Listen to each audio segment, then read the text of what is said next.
Hi, Math 30-2s, carrying on with permutations and combinations. Lesson 2, what we're going to study and take a look at today is factorial notation and permutations. So two new terms that we need to understand for this lesson and obviously moving forward.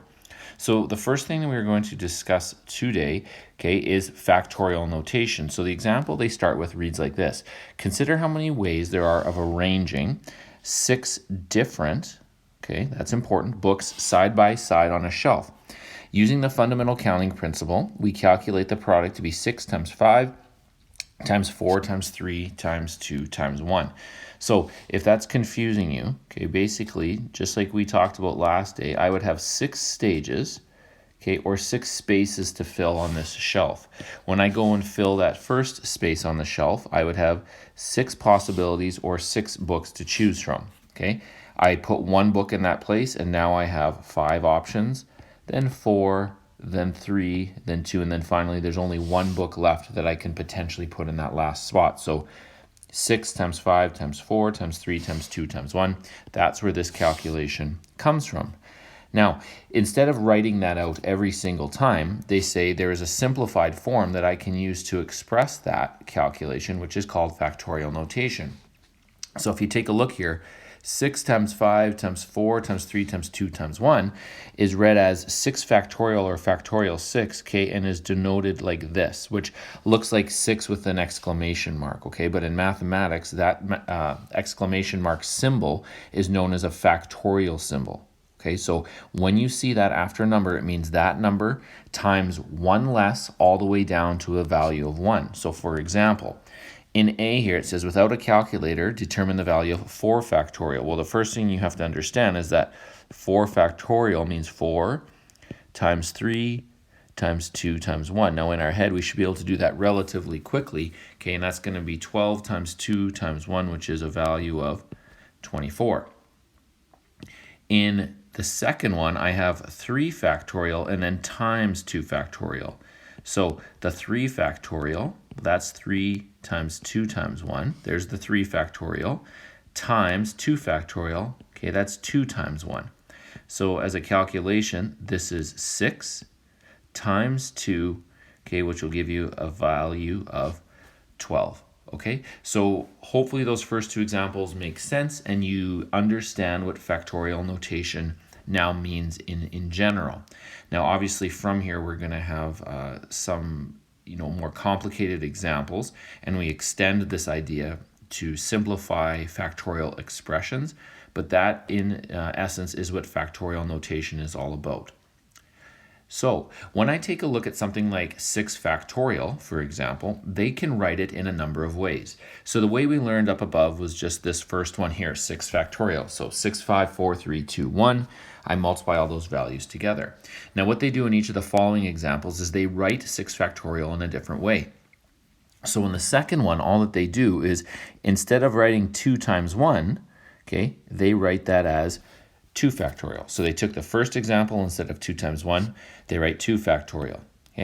In the next example, they use 3 factorial instead of writing 3 times 2 times 1. So they replace 3 times 2 times 1 with 3 factorial, but I still have the 6 times 5 times 4. And you can hopefully see where this is going. In the second last one, there's 4 factorial to represent these 4 numbers being multiplied together. And then in the very last one, they have a 5 factorial, which represents these 5 numbers being multiplied together.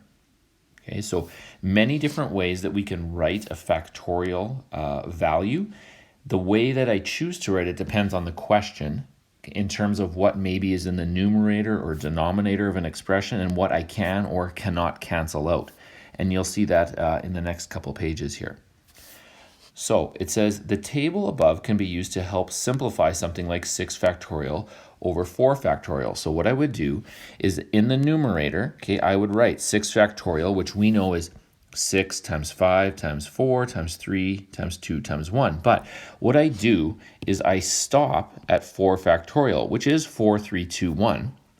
But the reason I stop at 4 factorial is because of the denominator. There's a 4 factorial in the denominator. So what that allows me to do now is cancel those values out, leaving me with just the 6 times 5, which is in the numerator, okay, and that gives you a final value of 30. So I had from up above there all those different possibilities or ways of writing 6 factorial.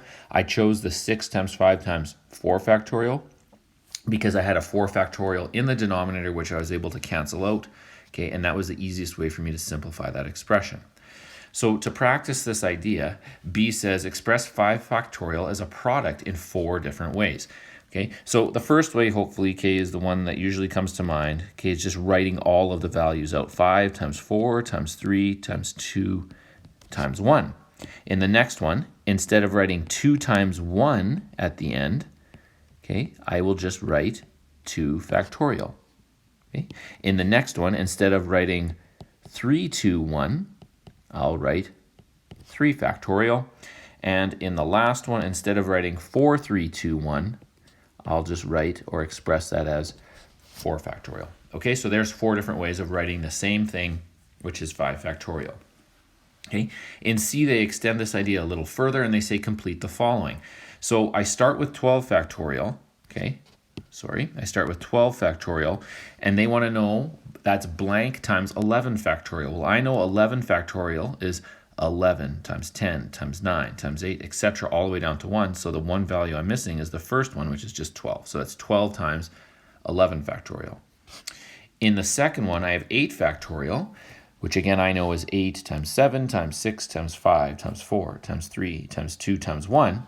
Okay, they've already got the 6 factorial, so what I'm missing is 8 times 7. Okay, and there's the values that I'm missing, so now I have the same value on the right-hand side of the equation that I do on the left-hand side. Okay, in D, it says expressed as a quotient of factorial. So again, remember, quotient is the value or answer when we divide. So if my quotient is 6 times 5 times 4, okay, how I got that is I had 6 factorial in the numerator, and I probably divided by 3 factorial. So you can see all I'm left with is 6 times 5 times 4. What I am missing is the 3 times 2 times 1, which is 3 factorial. Okay, so that's why I divided by 3 factorial in the denominator. In B, if I have 15, 14, 13, 12, okay, I'm obviously missing 11 all the way down to 1. So that means I divided by 11 factorial, and the expression in the numerator was probably 15 factorial, right? 15 all the way down to 1, and I got rid of 11 all the way down to 1. So that's my expression as a quotient of factorials. In E, we get to start to practice simplifying, okay, factorial expressions. Now, I know 10 factorial can be 10 times 9 times 8 times 7, and I could keep going. 7, 6, 5, 4, 3, 2, 1, but I notice that in the denominator, I have an expression which is 7 factorial. So instead of going 7 all the way down to 1, I'm going to stop at 7 factorial. That allows me to cancel those two expressions, which leaves you simply with 10 times 9 times 8.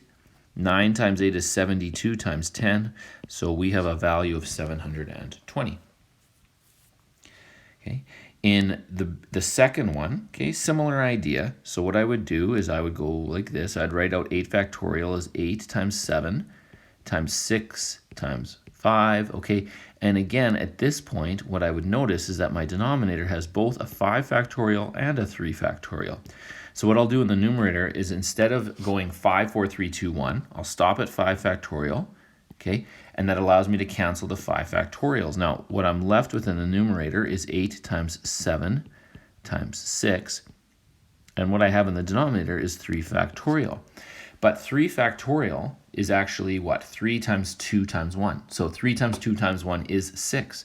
So 3 factorial has a value of 6. So I can cancel this 6 with a value of 3 factorial, which is also 6 in the denominator. Okay, and that simply just leaves me with 8 times 7. So the value of that whole factorial expression is actually just 56. Okay, so some good examples there as to how I can write factorial expressions in different ways depending on what the question entails and what I can and cannot reduce or simplify from numerator to denominator. Okay, now on the next page. Okay, it gets a little trickier here.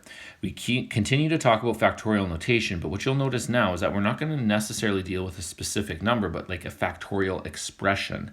So if you take a look at n factorial, okay, n is going to be any number, okay, where n is a member of the natural numbers, okay? So n, capital N, stands for natural numbers, okay? And n has to be a whole number, okay? That's the other thing that we need to make sure that we are understanding here, okay?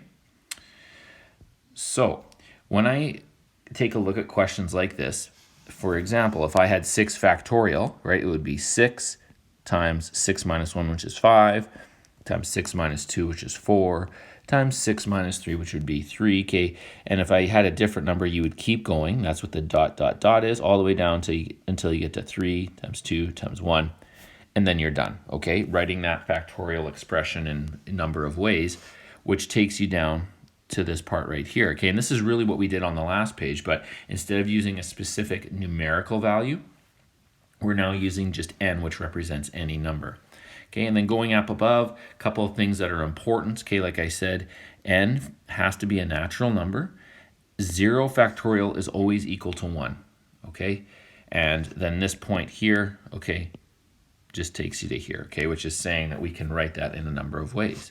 So similar example, okay, to what we did on the last page, but now we're just using a variable n to represent any number. So n factorial would simply just be as an expression n times n minus 1 factorial, right? I could keep going, n minus 1 times n minus 2 times n minus 3, but they just stop at n minus 1 factorial.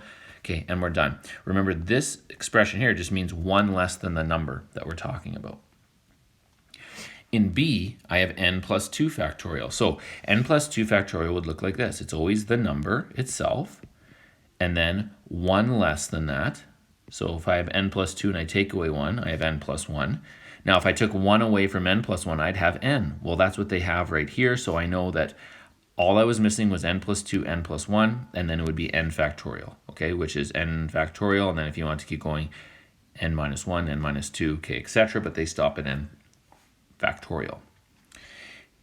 In C, okay, you can see they've already counted down. So this time they've given me the expression. They want to know what factorial I'm dealing with here. So they start at n minus 4, then n minus 5, then n minus 6. So they're subtracting 1 more each time all the way down to 3, 2, 1.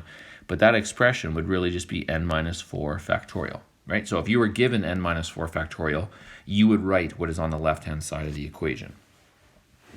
So those things are important because you will see questions like this. Simplify the following expressions, leave the answer in product form where appropriate. So when we simplify expressions like this, where we're using variables instead of specific values, the idea is you always want to take the larger expression, whether that's the numerator or denominator, and make it smaller so that you can cancel out an expression that is either above or below it. Now what I mean by that is the following. N plus 2 is obviously bigger than n. Okay, so what I do is I take the n plus 2 factorial and I write it out as n plus 2 times 1 less, which would be n plus 1, times 1 less, which would be n. Now, I'm going to stop there. I'm not going to keep going n minus 1, n minus 2, etc. because in the denominator, I notice I have an n factorial. I stop there. That allows me to cancel those expressions, leaving me simply with n plus 2 times n plus 1, and there is your simplified expression. I cannot evaluate it because I do not know the value of n, but that's it. And they said leave the answer in product form where appropriate. There we go, product, multiplying two things together. Okay, in B. Now in B, again, I pick the larger one and I make it smaller. Now in this case, the denominator is actually the larger expression. So I'm going to leave the numerator as n minus 2 factorial. The denominator, n minus 1 factorial, would be n minus 1. 1 less than n minus 1 would be n minus 2. And there you go. You want to stop there because I can now cancel the n minus 2 factorials. What that leaves you with is 1 over n minus 1. And there's nothing else you can do at that point. Okay, that is your simplified expression. In C, okay, same idea. I want to take the larger expression and make it smaller. So in this one, the numerator is larger. So what I'm going to do is I'm going to take n factorial and write it out as n. and then n minus 1. Now, at this point, a lot of people go, oh, stop, stop, stop, because I see an n that can cancel and then n minus 1. But remember, this n minus 1 I've written in the numerator is not n minus 1. It's n minus 1 factorial if I stopped there. So if I stopped, I'd have to do this. I'd have to use that exclamation mark or factorial symbol. But the denominator is not an n minus 1 factorial. It's just n minus 1. So I actually have to go one more term here. So n minus 2, and now I'll stop factorial, because what that will allow me to do is cancel out both the n and the n minus 1s, which are similar between the numerator and denominator. So now my simplified expression is simply just n minus 2 factorial. Okay, so in that question, which is important, okay, we learned that something like n minus 1 is not the same as n minus 1 factorial. Okay, you can't cancel those out. Okay, they have to be exactly the same. So the principle that we learned, or ideas that we learned in those last three examples, okay, take us to this, because now what we're going to do is algebraically solve. Okay, so when they say solve, we're now talking about an equation. So what do? Well, on the left-hand side of this equation, we have an expression that looks identical to the ones we just talked about. So what I'm going to do is take that n factorial over n minus 2 factorial and simplify it. So I take the n in the numerator and I write it as n minus 1, n minus 2, and I'm going to stop there, factorial, because that is what is in my denominator, the n minus 2 factorial. Okay, on the right-hand side of the equation, we simply just have 42. I don't touch that at this point. So on the left-hand side of the equation, I can now reduce, okay, by canceling out the n minus 2 factorials that exist both in the numerator and the denominator. So what you're left with at this point is now n times n minus 1 equals 42. So what we do is, by using our distributive property, n times n and n times a minus 1, okay, that gives you n squared minus n equals 42. So we now have a quadratic equation. So I will bring the 42 to the left-hand side of the equation. Okay, and as always with quadratic equations, we want one side of the equation to equal 0. Now you use, okay, your skills that you learned in Math 10 and 20 with factoring a quadratic, a squared plus bx plus c. So I need two numbers that multiply to negative 42 and add to negative 1. Okay, and when you factor that, you will get n plus 6 and n minus 7 equals 0. So from that, I can now state that n will equal either negative 6 or 7. So I have two possible solutions here, but from up above, okay, at the beginning of this question, or this lesson on this page 74, okay, I had you highlight or underline that n had to be what kind of number, okay? It had to be a natural number, okay? So when I talk about that, okay, that means that I cannot use the value of negative 6, okay? It is not a natural number, so therefore my only solution to this question is n equals 7. Okay, and we're done. All right, moving on. Now, factorial notation on a calculator. So many calculators have a factorial key which can be used to simplify calculations. So on your calculator, okay, once you turn it on, okay, you're going to push the math button, which is right under the second function in alpha. It actually says math, so push math. Then you scroll to PRB, okay, probability at the top, and you'll see option 4 is your factorial symbol, okay? So again, you push math, scroll all the way to the right to PRB, probability, and you'll see option 4 is your factorial key. So we just enter the number, then go hit the factorial key, enter on our calculator, and then you'll get the value. So for example, I want to figure out 6 factorial, so I'd push 6, then math, across to probability, option 4, enter, and 6 factorial has a value of 720. 9 factorial, so 9 math, probability, access the factorial, and you get 362,880. Okay?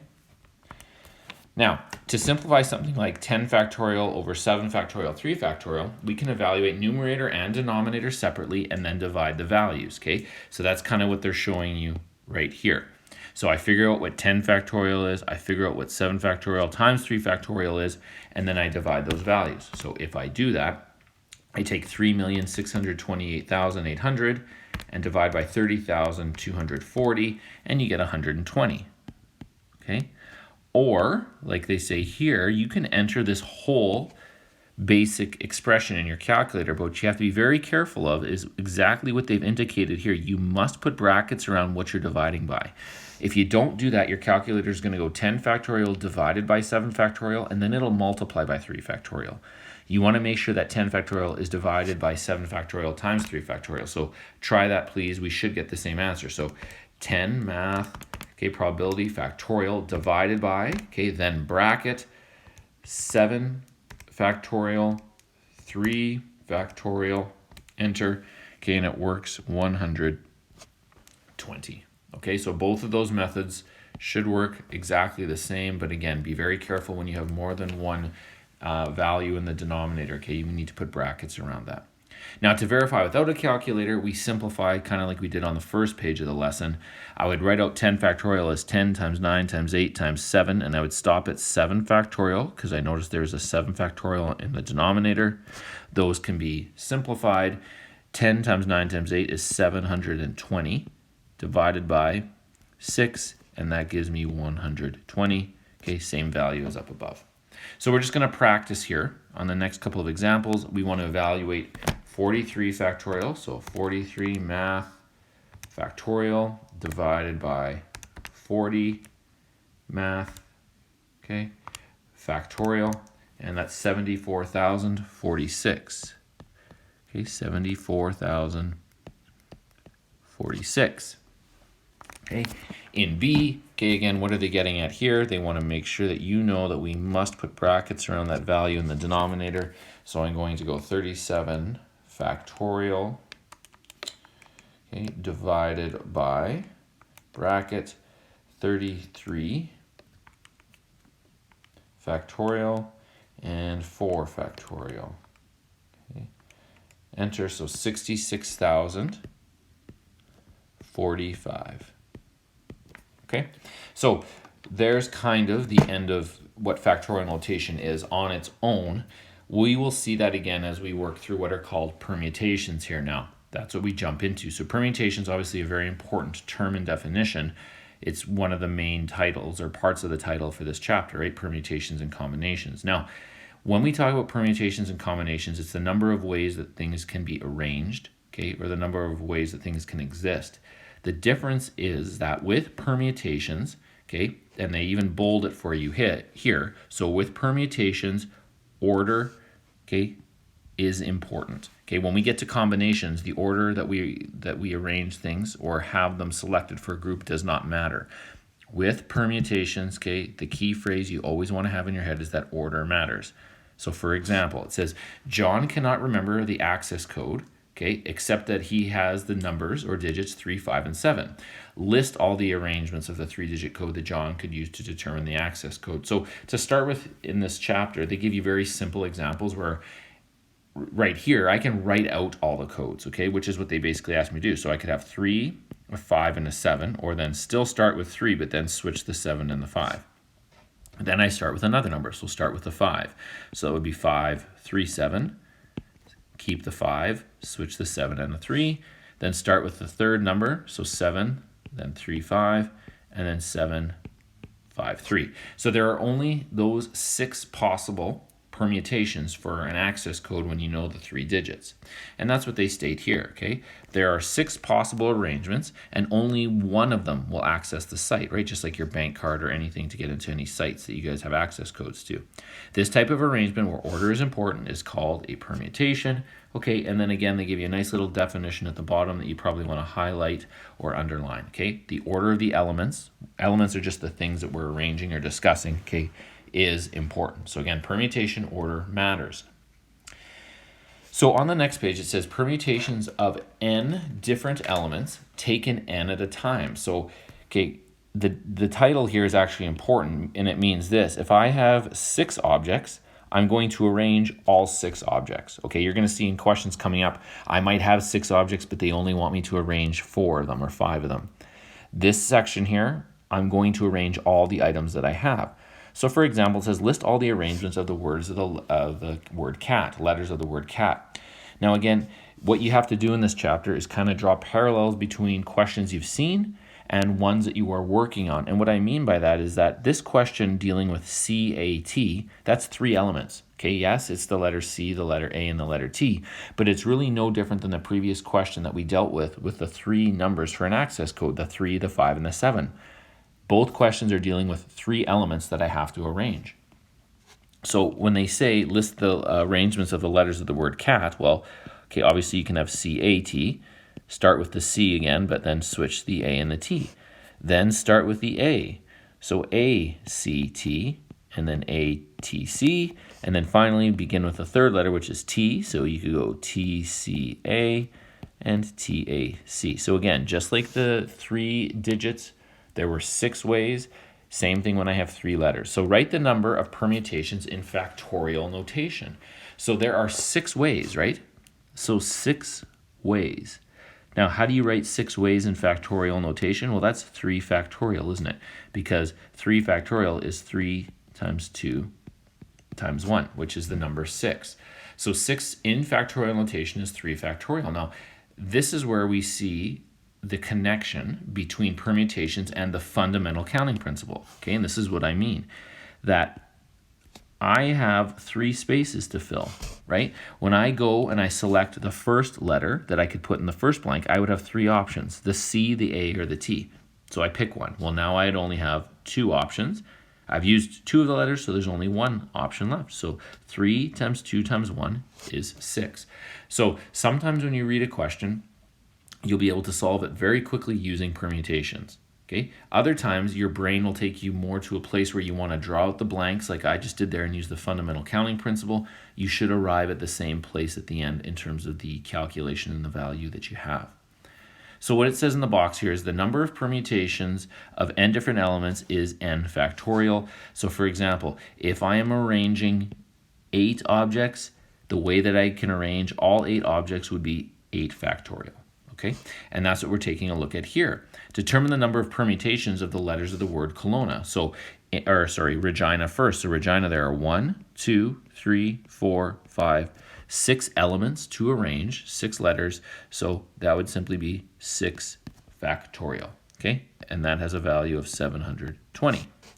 For Kelowna, there are 1, 2, 3, 4, 5, 6, 7 letters or 7 elements to arrange. So that would be 7 factorial, which is 5,040. All right. Now, next section. Okay, this is what I was talking about. Permutations of n different elements taken r at a time. So for example, maybe you have 8 things that you can arrange, but they only want you to arrange 3 of them or 4 of them. So in this case, we follow a little bit of a different train of thought. So it says use the fundamental counting principle to determine how many 3-letter arrangements could be made from the word graphite. So they only want a 3-letter arrangement. So fundamental counting principle, that would mean, well, I have 3 spaces to fill. I take a look at the word graphite, and there are 1, 2, 3, 4, 5, 6, 7, 8 letters. So when I go and fill that first space, there would be 8 options, 8 letters to choose from. I choose one of those letters. Now I have 7 options for the second blank to fill. I've now used 2 of the letters, so now I would have 6 letters left to choose from for that remaining space, and 8 times 7 times 6 is 336. So that's the number of ways I can arrange 3 elements if I have 8 total to select from, okay, 336. It says, in the above example, we have found that the number of permutations, 8, taken 3 at a time is written like this. So now when you see this, this means 8p3 or 8 pick 3. That P obviously stands for permutation order matters. So when I have 8 elements and I want to select 3 of them to arrange where order matters, I know it's going to be 8 times 7 times 6. And where does that come from? Well, that comes from these calculations, okay, that we were taking a look at the beginning of the lesson. So I would go 8 times 7 times 6. I've canceled 5 factorials because I'm just left with 8 times 7 times 6. Okay, which could be written as 8 factorial over 8 minus 3, which is 5 factorial, okay? Yes, sounds confusing, I get it. But what we really want to get from this calculation is this formula down here. So when we are talking about permutations, this is the formula we are going to use. Okay, n factorial over n minus r factorial.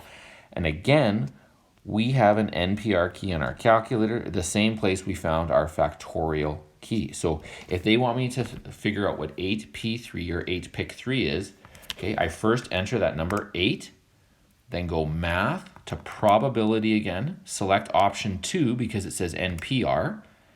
It'll take you back to the main screen, so now it should say 8 NPR, enter the value of 3. So this now means 8pic3, hit enter, and you will see that you do get 336, the same calculation we got up above when we used the fundamental counting principle. Okay, good. Next page. Okay, so on the next page it says defining 0 factorial, and this was at the notes at the top of the previous page. Okay, all we want to know from here is that 0 factorial is going to be defined to have a value of 1. So if you see 0 factorial, it has a value of 1. That's all that we need to know, okay, from that section. I'm not going to prove it, just know 0 factorial has a value of 1. Now, in the next example, they are going to show, okay, the connection between fundamental counting principle and permutations. I'm going to solve the same question, 2 different ways, arrive at the exact same final value. So in a region, vehicle license plates consist of 2 different letters followed by 4 different digits. If the letters I, O, Y, and Z cannot be used, determine how many different license plates are possible by the fundamental counting principle. So we start with that. So they say the license plate consists of 2 different letters, so the first 2 blanks, and then 4 digits, 2, 3, 4. So 6 spaces to fill.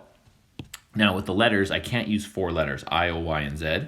26 letters in the alphabet, so that would mean I have 22 options, and then 21 options.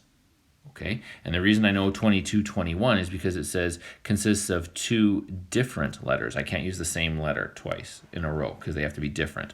So I have 22 options, then 21 options. And then 4 different, again, digits. So digits, we know that there's 10 options. Then I use 1, so I have 9, and then 8, and then 7. Okay, so what do I do with all those values? Well, I just multiply them together. So I'm going to go 22 times 21 times 10 times 9 times 8 times 7, okay? And that gives me 2,328,480, okay? That's a lot. Now, permutations. Well, what do I do with permutations? Well, in this question, the question is kind of broken up into 2 groups, okay, that are together, but 2 different groups. I have my letters, okay, and I have the digits or the numbers, okay? So with the letters, okay, I have 22 letters that I can select from, but I only need 2 of them, 22P2. Now, it's a permutation P because order matters. On a license plate, if I have an A then a B, that's a different license plate than if I have a B and then an A, isn't it? So order matters in that case. Same with the digits, right? I have 10 digits to select from, and I need 4 of them for my license plate, and again, order matters. 1, 2, 3, 4 on the license plate is very different than 4, 3, 2, 1. Okay, even though they're the same numbers that are included in the group, the order in which I arrange them matters. So all I do at this point is, again, go 22, math, probability option 2, okay, to give me the value of 22P2. So math 22P2. So this is 462. Okay, and then I go 10 P4. That's 5,040. So I just multiply those 2 values together. So 5,040 times 462, okay? And again, you end up with the exact same value you did in part A using the fundamental counting principle, which is 2,328,480. Okay, and there you go.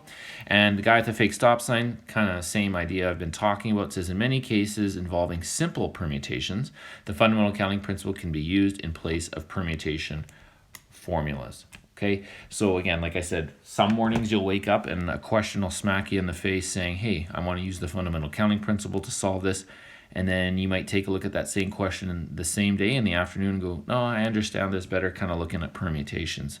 So sometimes questions lead you in one direction, and an hour later you'll see it kind of a different way. But And some questions just lend themselves better to solving them using the fundamental counting principle versus permutations. But a lot of times it's a personal choice in how you view the question and the way you see it kind of setting up in your mind. So practice that. Questions, again, concerns, email me, let me know what I can help with.